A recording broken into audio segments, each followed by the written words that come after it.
Earlier this year, a survey showed that consumers have favorable opinions about farmers. However, many consumers still do not associate the food they buy at the grocery store with the farmers who grow it. This week in Louisiana Agriculture's Avery Davidson now shows us how one urban business magazine is hoping to change that. Lessons learned on the farm often stay on the farm. Jeff Rodell wants to change that. What advice has he given you as you've sort of taken over? Never spend more than you make. Yeah.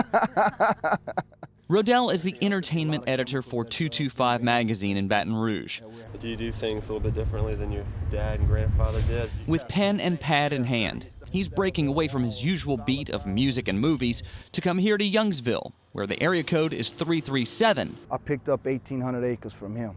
And where sugarcane farmer Dwayne Viatar has the 411. Oh, absolutely. This is my first time on a sugarcane farm, so I've pretty much everything that Dwayne has said is new to me. What Rodell is learning is that at 31 years old, Dwayne is young for a farmer.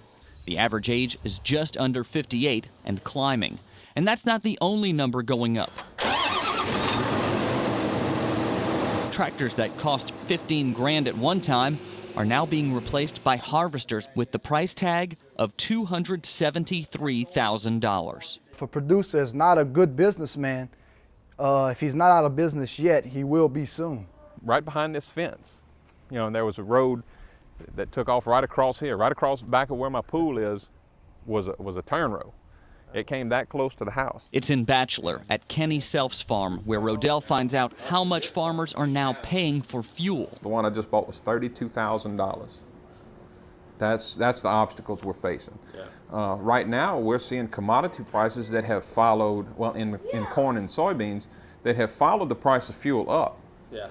In sugar, we're just now starting to see a slight increase in the price for sugar, but those are due to factors that have nothing to do with fuel. Those have to do with a shortage of supply because of the beet industry and a sellout in Florida in part of the cane industry. That's the kind of information Rodell wants to bring to his readers. Hopefully they can read the story and get a greater appreciation for what they eat and where it comes from, and especially the fact that it's people, hardworking people from South Louisiana, pretty much their neighbors, who are helping them out and providing that in that way. And hopefully it's a nice story that people learn from. I hope that when they do read it, that their perception of the American farmer or the Louisiana farmer will change. Jeff says he hopes this story shows people what is kind of hidden about agriculture, because it's already opened his eyes a little bit. He says he'll never think the same way when he goes pick up a bag of sugar over the grocery store.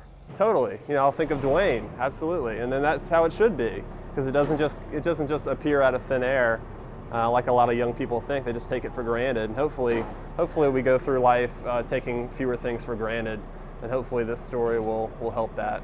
So this time, the lesson is leaving the farm. Whatever tractor is available, that's a tractor that gets used To hopefully circulate around the capital city.